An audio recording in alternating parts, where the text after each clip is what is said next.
Pemberlakuan PPKM darurat Jawa dan Bali selama 2 pekan tidak serta-merta menurunkan angka penularan kasus COVID-19 secara signifikan.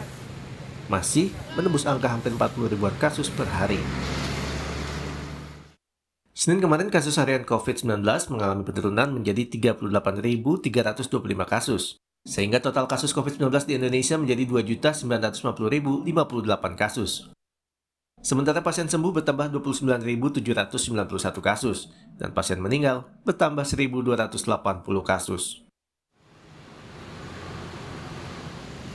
5 daerah dengan kasus positif COVID-19 tertinggi yakni Jawa Barat 6.928 kasus, DKI Jakarta 6.213 kasus, Jawa Timur 5.694 kasus, Jawa Tengah 3.423 kasus, dan Banten 2.865 kasus. Masih tingginya penularan di masyarakat memicu rasio keterisian rumah sakit rujukan COVID-19 di 3 daerah nyaris penuh.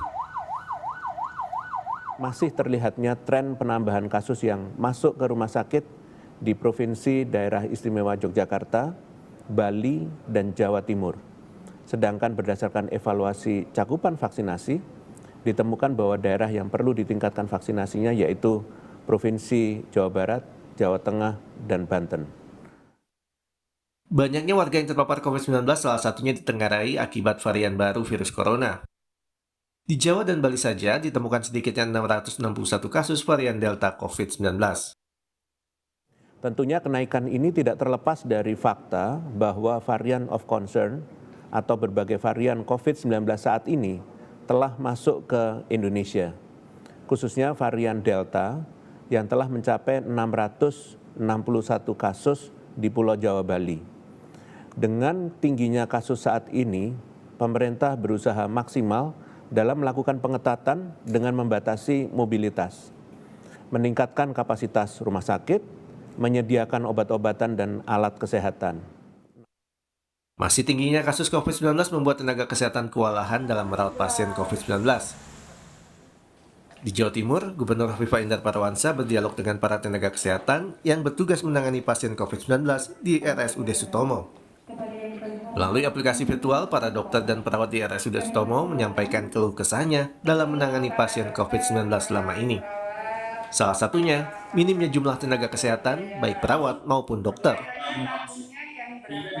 Ingin menyampaikan bahwa teman-teman terutama tadi kita sampaikan yang BPJS ini adalah para dokter-dokter yang sedang mengambil spesialisasi terutama paru dan penyakit dalam. Mereka juga harus bekerja ekstra keras untuk memberikan layanan terbaiknya. Dalam kondisi seperti inilah, maka kami hadir, Pak Pangdam, Pak Pangko Armada II, Pak Kapolda, Pak Kabinda, Pak Sekda, juga Pak Asintel Kajati, kami hadir untuk bisa bersama dan memastikan kepada mereka, para nakes, bahwa kami berseiring dengan tugas keras, tugas berat yang mereka lakukan selama ini. Pandemi tidak akan bisa berakhir jika tak ada kesadaran dari masyarakat untuk tetap mematuhi protokol kesehatan yang sudah ditetapkan oleh pemerintah.